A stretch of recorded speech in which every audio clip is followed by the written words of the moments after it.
Dandelion and I's role in the creation of artwork kind of ends at the edges of the algorithm.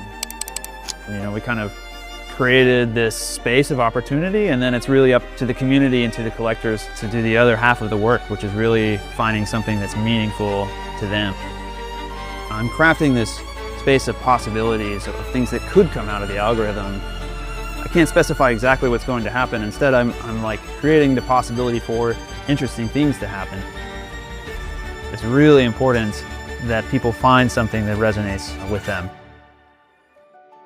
My name's Tyler Hobbs. I'm a generative artist from Austin, Texas.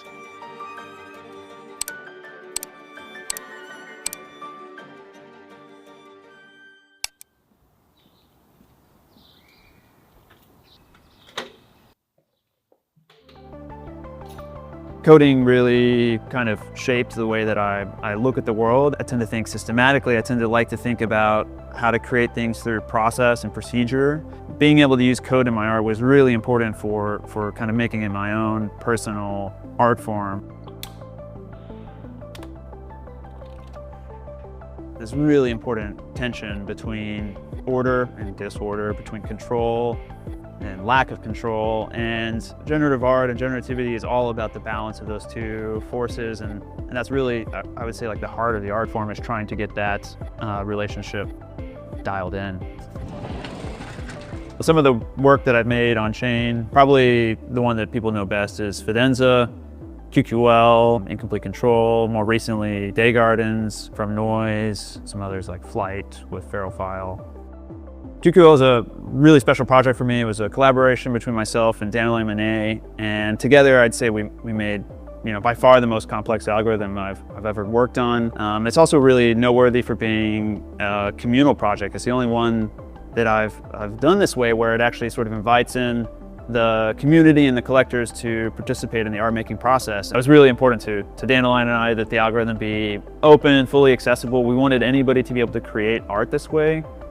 It's a great entry point for generative art, right? It's nicer than reading, something to try and understand. If you actually just get to play and create art, that's probably the best way to understand what it is. So, I've seen kids in classrooms generating QQLs. We've set up museum exhibitions where people visiting the museum are able to just go in and play with the algorithm. So, yeah, the openness of QQL is one of its biggest strengths.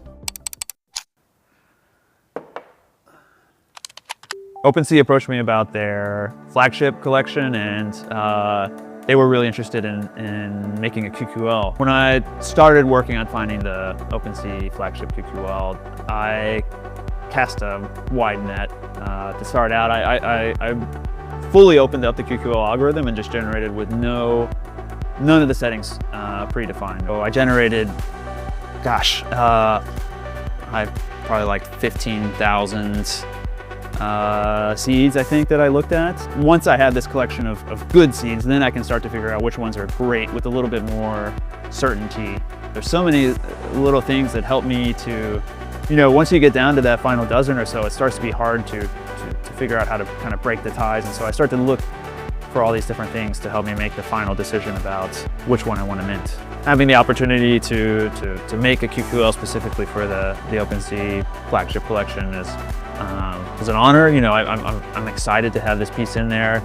For me, QQL is something I'm extremely proud of. I really consider it to be one of the best things I've ever taken part in creating, and so fantastic to get a QQL into that collection. And I love the opportunity as well to kind of show everybody what goes into making a QQL and how you can kind of approach it and what that creative process looks like. QQL is open for anybody to play with, and so I hope this inspires some people to visit the website and try and make some art for themselves.